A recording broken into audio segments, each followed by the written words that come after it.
Take a trip to somewhere far away. It could be Timbuktu or just Tampa Bay.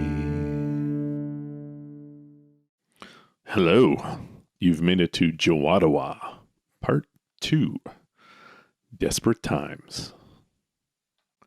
Scene 7. What's the plan? Scene opens around a cluttered table at the chowder hose. Various half-empty cups and bowls are scattered about, mixed in with a few dented beer cans, torn chip bags, and crumpled napkins. All in all, it looks like a complete ballroom blitz. Hamilton, Joe, Frank, and Reynolds are all sweating like pigs, clutching their stomachs and moaning, while Jenny is finishing up dry heaving into her purse.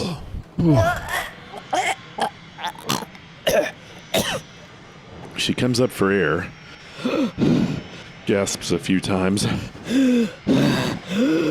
and then roots around the table until she finds a bowl still half full of Manhattan with some soggy croutons from a Caesar salad tossed into it. She hunts down a spoon, wipes it off, and tucks into the chowder. Joe Frank pulls out a toothpick and starts fishing out the clam bits, while Hamilton nurses a tiny mustache cup, and Reynolds is actively tearing his hair out.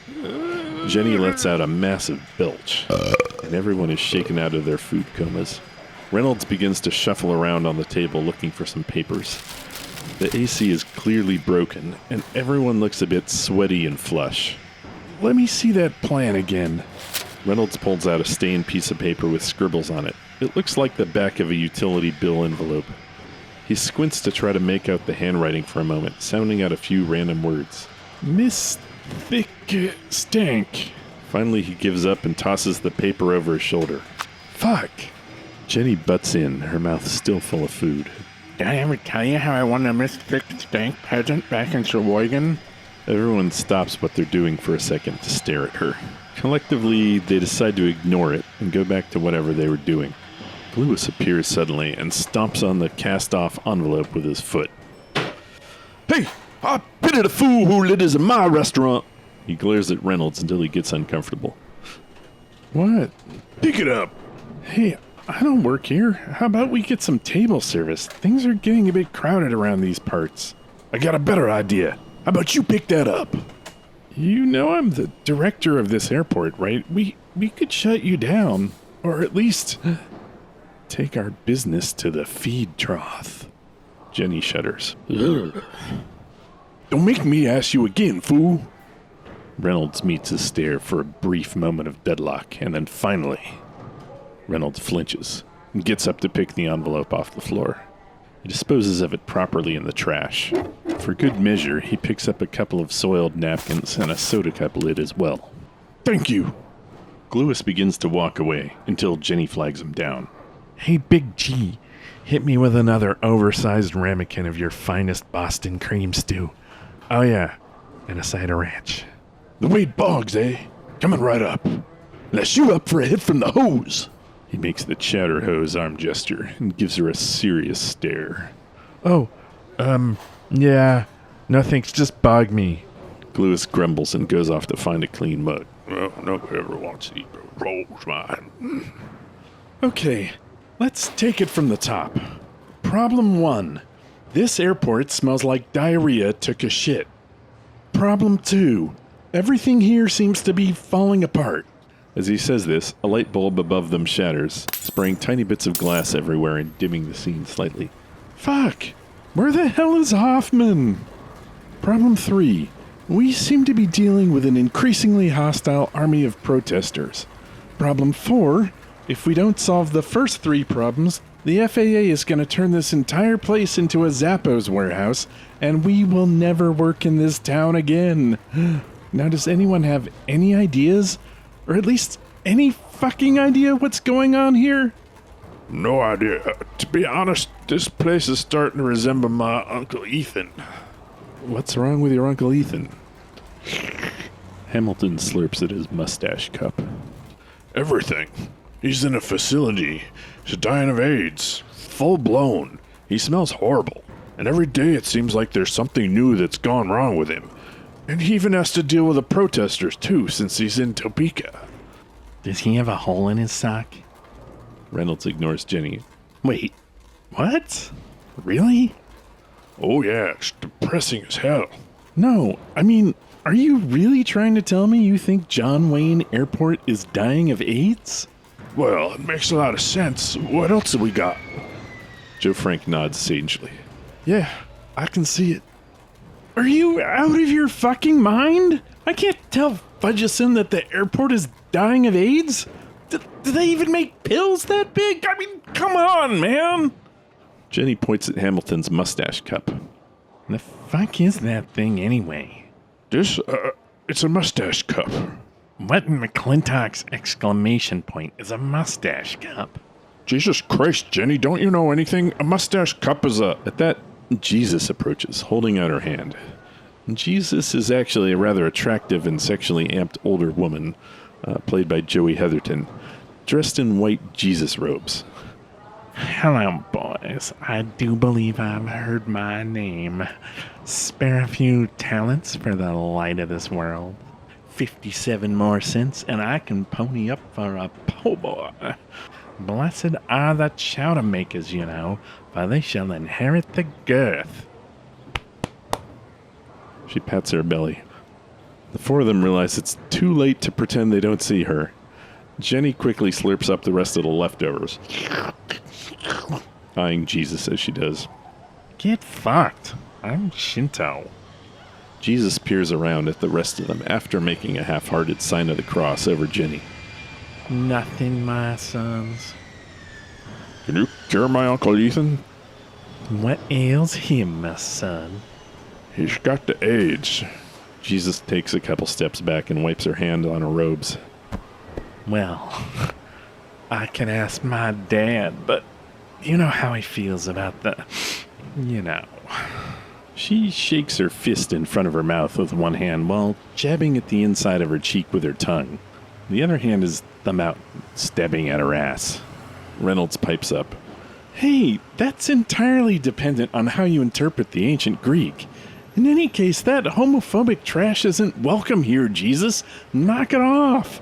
I can't believe you haven't been locked up yet, you loon. He fishes in his pocket and drops a few Canadian dimes in her hand. Hey, cocksucker, these are drachma. Reynolds ignores her and turns his attention back to the group. Okay, gang. He wipes his sweaty brow. I want ideas. Hamilton eyes Jesus, who is still just lurking. Are we supposed to act like she's not there? Joe Frank is fanning himself. Fucking Christ, it's hot in here. No offense, ma'am. All right. If you can't help me with any loose change, can you at least try and help me find my passport? You wonder why Jerusalem is such a mess? I've been stuck in this crap manger for 20 years. Jenny barks at Jesus, spitting her food. Get lost, will ya? Jesus scurries off, putting the hex on them. Jenny leans over the table. Okay, be honest. Would you fuck Jesus? Fucking hell, Jenny, that's so Old Testament style. Right in the Amos.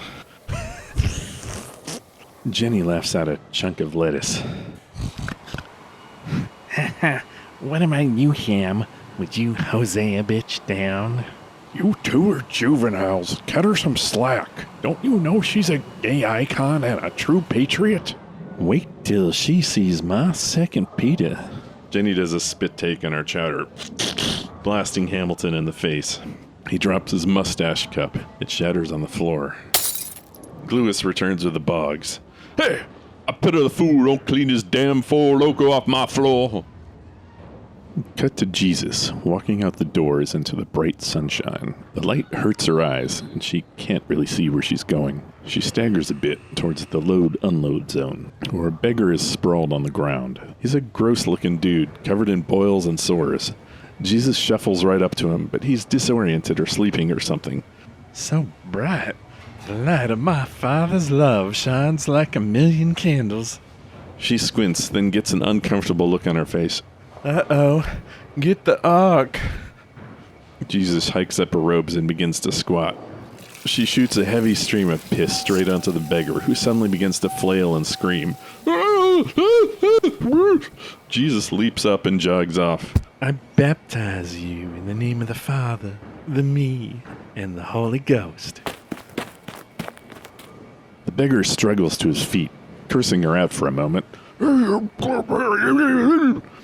until he realizes he can walk, and his boils and his sores are healing.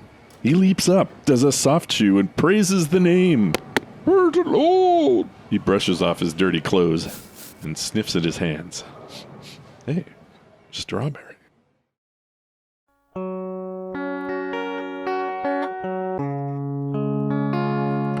JWADOA, Scene 8, Stinky Clothes. A large gold 1984 Cadillac Coupe de Ville pulls up to a storefront in downtown Anaheim. It's a sick-ass convertible with cow horns on the hood and the top down. Behind the wheel is Fudgeson. He parks and gets out, hauling a black plastic lawn garbage bag from the back seat. He also picks up a couple of those airplane wheel chocks from the floor and wedges them behind the back tire as he rounds the trunk and moves towards the shop. Camera pans to follow. We see the place is Madame Pooh's 3-hour martinizing. It's a dry cleaner. Cut to interior. Fudgeson hikes his sunglasses up into his hair and blinks in the low light of the shop. The walls are covered in Chinese/Asian cowboy movie posters. The Chongqing Kid, Wild Mung Prairie, Rio Amarillo, General Tso's Bladder, Bring Me the Head of Jingpao Dongfeng. There's a little old Chinese lady behind the counter, Madame Pooh, using an abacus to balance her till. Behind her are racks of dry, clean clothes. Fountains of Wayne are playing on the radio, Stacy's mom. A large machine with a panel affixed to reading Cleveland Steamer Co. is belching out a bunch of steam. Fudgeson tips his imaginary hat. Arigato, ma'am. Can I just drop these off here? He hefts the bag a bit.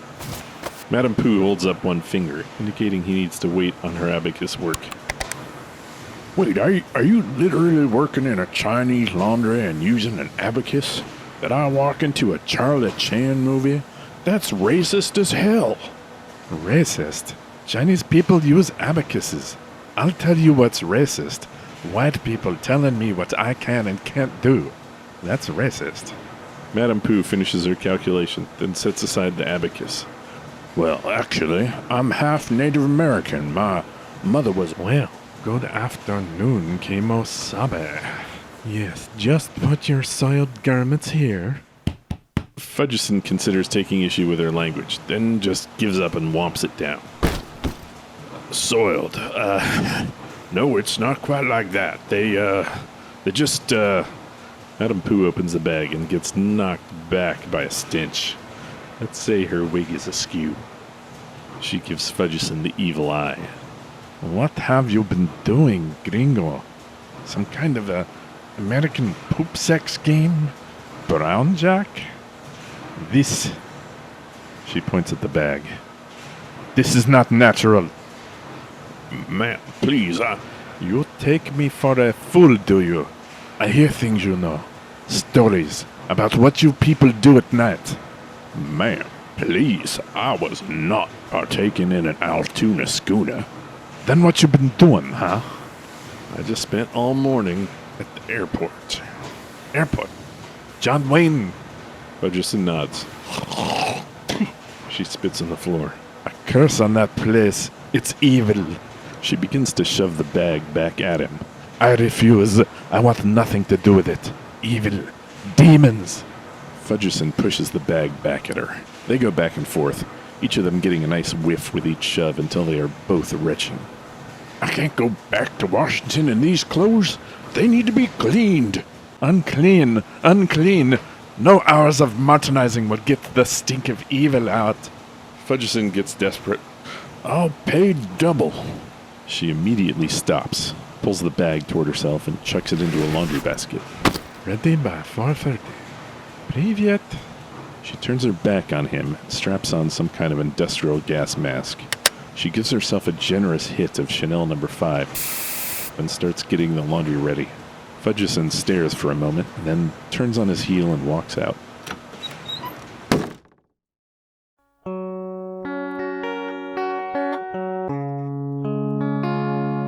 JWADOA, Scene 9, Mystic Stank. Scene opens in Reynolds' office on the top floor, overlooking the runways. Reynolds enters looking frantic. He begins pacing back and forth, sweating profusely and fanning himself with a spare copy of Airport General Manager's Over 50 magazine. When this does not seem to work, he goes over to one of the windows and cracks it open, gasping in the fresh air. Only it's not so fresh. He immediately gags and slams the window shut and starts coughing. Before he's done with his coughing fit, a dirt-covered black hand grasps the window from the outside and forces it open. It's Hoffman, wearing cut-off shorts, a gold sheepskin vest, and his black cowboy hat. Now with a shark-tooth band. He's still wearing the eye patch and is chewing on the end of a long, leather-wrapped peace pipe, which is still smoldering with some sort of suspicious substance. Hoffman, where the hell have you been? I've been looking everywhere for you. I've been calling you all morning. He fishes his flip phone out of his pocket. Ooh, what you talking about, boss? I've been right here all day. You told me to come to your office. I guess someone forgot to unlock the window. He stares at Reynolds accusingly. Yeah. Well, shut the damn thing before you let any more of that old yogurt Scirocco into my precious temple. When Hoffman hesitates, Reynolds bursts into action and slams the window shut. He gets his tie stuck in the window and has to open and shut it again. The window frame rattles concerningly. Okay, well, fuck. You're here now. Tell me you have good news for me, buddy. He grabs Hoffman by the sheepskin lapels and his voice rises. Save me, Obi-Wan. You're my only hope. Sorry, man, I'm not a Star Trekker. Airport feels compelled to add his 2 cents as well, though, as usual, only Hoffman can hear him. Come on, moron, that's not Space Trek. Everyone knows that's the one with the puppets. Nanu. Reynolds looks offended, but chooses to change the subject. All right, fine, whatever. Who cares? Just tell me you found the source of this mysterious stench. Just tell me. Oh, that chili is too spicy for him, partner. Are you referring to the mystic stank? What? Yes, the mystical stink. What is it? What is it? I told you, it's a mystic stank. Right. A mystic stink. Whatever you call it. Well, where's it coming from? It's coming from my back 40, you ninny. Tell him. Well, that's complicated. It's coming from the past, man. What? Okay. Doesn't everything? Are you drunk? He leans in to sniff Hoffman and then quickly regrets it, pulling back. Jesus. Okay, whatever. Can we fix it? Can he fix my butthole? Yeah, maybe. With a healthy dollop of ointment. There was an unpleasant rumbling sound. Oh no. Might be time to circle the wagons, buckaroo. Fix? Well, sir, that's not really the right word. See, what you got here is not so much a physical problem as a metaphysical one. A what? What's the difference? Well, one has the word meta in front of it. Oh, come on, schmeta. Do metaphysical problems smell like cleaning day at the bottom feeder aquarium? Okay, fuck it. Let's just bleach the whole fucking thing. Can you do that? Can you bleach the entire goddamn airport? He can bleach my rusted ring. Tell him he can bleach my confounded... An extremely nasty, wet splorch resounds. Hoffman looks around, wrinkling his nose. No, you don't get it, man. That ain't no good. Anyway, where the hell are we gonna get that much bleach? That's like a swimming pool full. You know how much that costs? He fans his face. What kind of a bleach budget we got these days? Good point. Didn't Sinbad have some kind of duck farm surplus cleaning product last month? The splorch hits him. Good Lord, was that you? Say excuse me at least, you Philistine. No, boss. This one I'm talking about. It's the stank. And if you mean the jizzard, wasn't that recalled due to bird flu? Yeah, that sounds right. Recalled. Hell, I bet we could get that for cheap. Go talk to the bad man. What a numbskull. He's not getting it, dude. Maybe we'd better knock some sense into the old mule. Where's my brick? No, you're not getting it. Look, this airport ain't dirty. It's cursed. The stank is coming from the other side. Look around you. We are standing right now upon a massive Native American burial ground. It's... What? Poppycock! I read all the old plans and surveys. There were no Indians here, and if there were, they wouldn't have buried anyone here. This was all rocks and salt flats. No, all the dead Indians are over at LAX. Fuck. It's indigenous American people, you moron. Hell, my butthole is less racist than you. Oh, you misunderstand. These aren't real Indians. This isn't a real burial ground. Reynolds looks confused. Okay, so it's like a metaphor? You can't say like a metaphor, man. That's a simile. What? Stop changing the subject. So it is a metaphor then? No, it's not. The airport was actually built on a real fake Indian burial ground. He starts rooting through Reynolds' desk. You got any Strohs?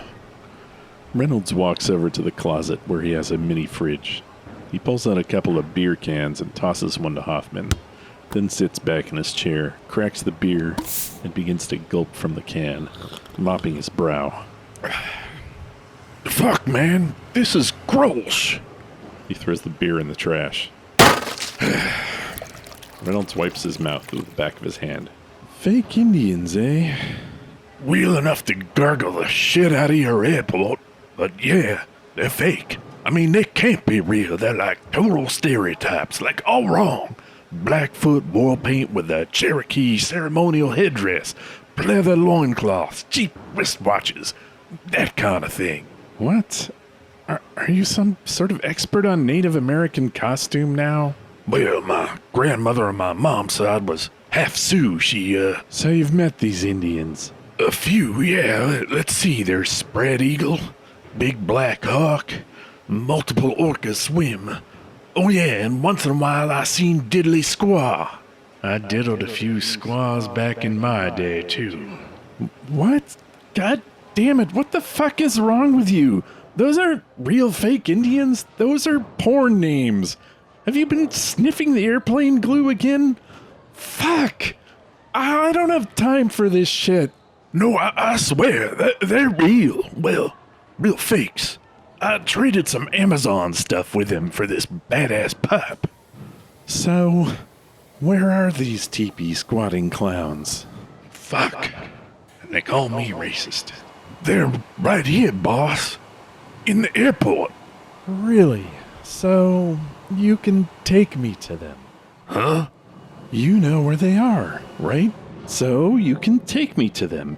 And we can have their pleather loincloth asses arrested. Well, no, it don't work like that, man. I told you, this is a metaphysical curse. You can't just form a posse and bust them down. Okay. So, how do you get rid of metaphysical Indians? Can I sneak some smallpox into the void? I really don't recommend that. Astral smoke signals? The hell is that? Well, can you just tell them to go away? I already told him once. No, I don't think they'll do that. Reynolds finishes his grolsch, loosens his tie, belches, and then smashes the can flat against his forehead. All right, old man. That's it. We are done. Thank you for your service. Here, I've been saving up for this. He opens his desk, pulls out a gold Casio wristwatch, and hands it over to Hoffman. What's this? It's your pension, old man. That's it. You're fired. You were drunk. You were crazy. You smell like pig night at a frat house. And you just about wasted all my fucking precious time for the last fucking time. Get the fuck out. He pushes Hoffman out the door of his office. And don't let the door hit you in the... Slams the door, which thuds hard into Hoffman's backside. He shoves it until it latches. There's a bit of a tug-of-war, and then he locks it. You gotta let that gringo put you out to pasture. There's a banging at the door. Reynolds looks around his office hurriedly, notices the window, and then runs over and locks it. He presses a button on his desk, and a window shade starts to slide down to cover the windows. He gets about halfway down before it sticks, goes askew, and starts making grinding sounds. Reynolds breathes a sigh of relief and pulls out his iPhone, which he pokes at for a moment before he remembers it does not work. Fuck! He throws the iPhone at the window shade, which unsticks it, and it starts briefly to continue to roll down before it creaks and the whole thing falls off the wall. Finally, he grabs the phone in his desk and picks it up. It's time to call in the professionals. Joe, it's Nick. Can you Google the Orkin Man for me? It's not disgusting. Shut up.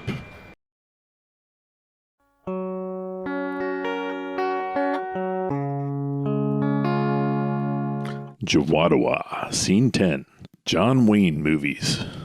The scene opens on a dingy hotel room.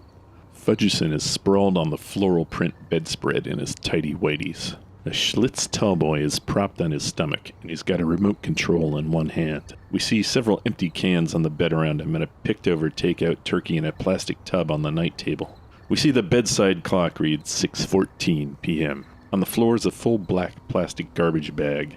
He has a glazed look on his face. Cut to the TV screen. He flips through a few channels until he comes to the Forgotten Classics channel.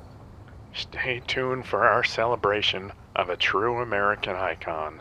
Tonight, starting in just a few moments, our John Wayne Marathon. Cut back to Fudgerson on the bed. He lets out a long belch, which sort of melts into the word Dick.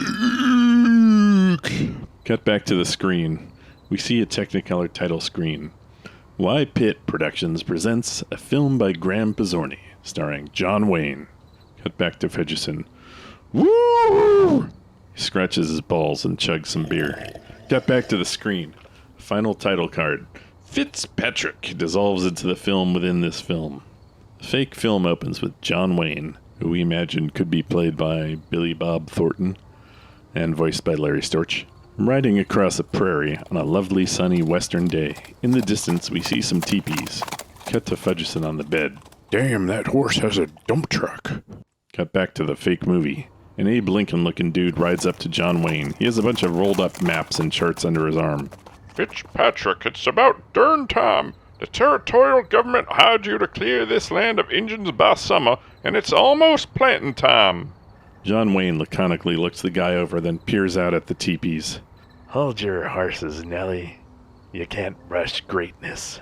Nellie, sir, I am an accredited representative of the Land Commission. John Wayne stares him down.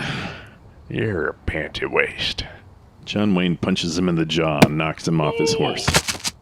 He rides towards the teepees. Cut to Fudgerson on the bed. Yeah, take that, you fucking Land Commission bitch. Cut back to the fake movie.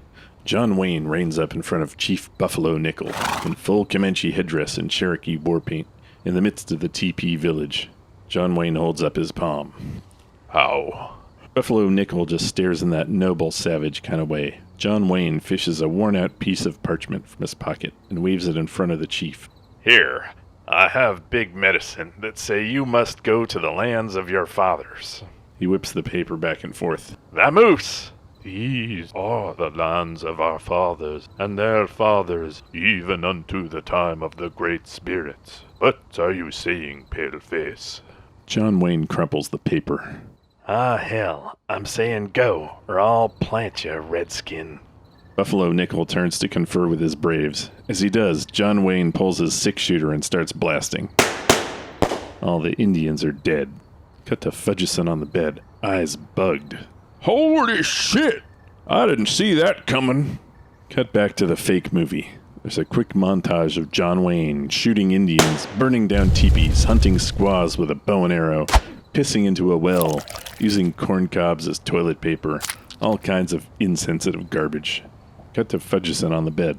Damn, what a badass. He chugs another tall boy, belches, and rolls onto his side, groaning. He peers at the digital clock, which reads 6:45. Shit, time to party. Hello, front desk. This is Commissioner Fudgerson up in 507. Yes. Well, I'm wondering, what is there to do here in Anaheim at 7 on a Wednesday night?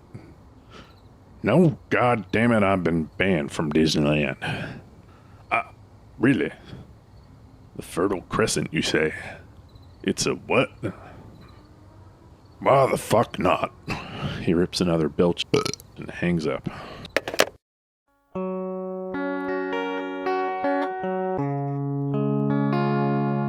JWADOA, Scene 11, The Crimson Cork.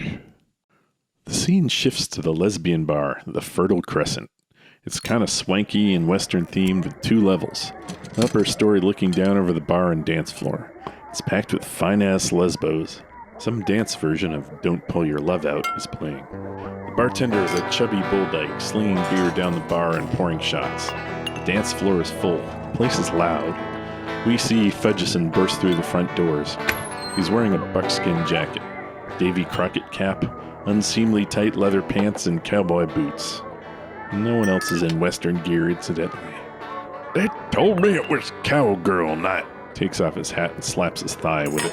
Tarnation! He gets the stink eye from a bunch of ladies as he makes his way across the dance floor to the bar. But one rather handsome woman spanks him as he passes her. He turns, does a little bow, and then continues on his way. He bellies up to the bar. The bartender, Charlie O'Hare, looks him up and down like he just walked in wearing a God Hates Dykes t-shirt. Can I help you, Captain Crockett? Fudgerson drums his fingers on the bar, scanning the bar back, peering at bottles. Let me get give me a sec. This goes on for far too long. Whiskey, that's a cowboy drink, rat, on the rocks. Wait, no. Neat. Is that what they say? No ice. 1 whiskey. Neat. No ice. So, you from out of town, I take it. Well, ma'am, you could say I'm out on the lonesome trail, yes. He's not seeming to get that this is a lesbian bar. Charlie sets the drink in front of him. Go figure. Enjoy cowgirl and squaw night, cowpoke. Charlie turns and goes off. Fudgerson grabs a twisty straw and sips tepidly at his whiskey, looking around the room. He smiles and waves at various women who all look back disgusted. He gets up to dance after a while. It's horrific. He sits back down at the bar next to a creepy-looking person in an obvious wig and a 5 o'clock shadow.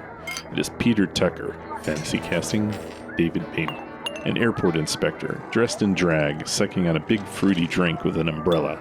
Evening, Buttercup. How's your Mai Tai? Tucker's eyes bulge as he takes in Fudgerson. Spicy. Fudgerson is already sloppy drunk. You've got a look about you, young lady. Listen, I don't think... Fudgerson puts his hand on Tucker's thigh. Oh, but I do.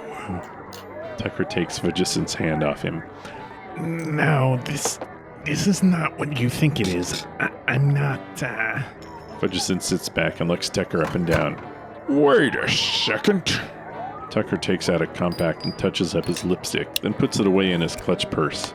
I just needed a night out. You know, my work is, it's stressful at the moment. Tell me about it. I'm up to my nice tight ass and problems at work. So, gorgeous, what line of work are you in? Fudgerson sets his drink down on the bar. From above, there is a drip of blood. It lands on the bar beside his drink. Another splashes into the drink. He doesn't notice. Tucker leans in. I'm an airport inspector for the TSA. Fudgerson practically falls off his stool. Fuck off. Are you kidding me? No, I'm not. I just spent 3 days in Burbank in Ontario. I mean, talk about boring. There's nothing going on there. And I'm under all this pressure to find something so my bosses can justify budget cuts. He takes a long drink. This is amazing. This is This is fate. Yeah? You okay, ma'am? Oh, I'm fantastic, and it's all your fault. He grabs his drink and takes a swig, making a face. He sets it down again just in time for a long string of blood to splat into it. This time, Tucker sees it. Tucker points at the drink. He and Fudgeson watch another drip. He points up and they both tip their heads back. Cut to shot of the ceiling. It's wooden planks, spaced wide enough apart that you can get some kind of an idea that there's a woman standing just above them in a skirt. Another drip, and the camera follows it in slow motion down into Fudgeson's glass. Cut to Fudgeson's horrified face. Cut to Charlie, noticing the bloody mess on her bar and the look on Fudgeson's face. She reaches under the bar and pulls out a Nerf dart gun. From her back pocket, she pulls a long plastic-wrapped tube and rips it open with her teeth. It is a tampon. She jams it into the Nerf gun, cocks it, and aims straight up. Keep your Aunt Flo at home. She pulls the trigger. Cut to the upper level, where a pretty woman is standing talking to friends. She's wearing a short skirt and holding a drink. Suddenly we hear a thwick, and she flinches like she got snapped by a rubber band on her vagina. She looks down and then just tilts her head as though oddly pleased. Cut back to Fudgeson, Tucker, and Charlie at the bar. Charlie nods, puts her Nerf gun away, wipes down the bar, and moseys off. Did you see that? Unbelievable. The Crimson Cork. I never thought I'd live to see it. They sit for a moment, basking in what feels like a historical moment. Then Fudgeson turns to Tucker. Listen, I have a proposal. I only dress like this to get lesbians. Fudgeson looks confused. Does it work? Tucker shakes his head, looking sad. Okay, listen. You're an airport inspector. I have an airport that needs inspecting. You have an airport? In a manner of speaking. Which one? JWA. Tucker whistles. John Wayne? Fudgeson nods. Man, the stories I heard about that place, are they true? They can't be. Fudgeson picks up his drink, almost thinks twice about it, then downs it. What have you heard? It's a dump. It's falling apart. The guys who run it are chowder heads. Then, of course, there's all the weird shit. Weird shit. Oh, come on. You know what I mean. Fudgeson's face is a stone wall. Tucker leans in and whispers. The dead frogs. The bird strikes. The smell. Fudgeson nods. Whoo boy, tell me about it. I thought I'd walked into wherever shit-stained underwear goes to die after killing itself from shame. Well, see, here's the thing. Like you said, the guys running JWA are full-on chowderheads. Extra clams. So here's my proposal, but it needs professional execution. You got the moves? Oh, I have the moves, all right. He shakes his falsies. Fudgeson grimaces, then leans in and whispers in Tucker's ear, like in those old Scooby-Doo cartoons, where you can hear him saying, psst, psst, psst, psst, psst, psst, and Tucker's nodding along. Finally, they both sit up and clink glasses. Tucker drinks, but Fudgeson's is empty. He signals to Charlie. I'll have what she's having.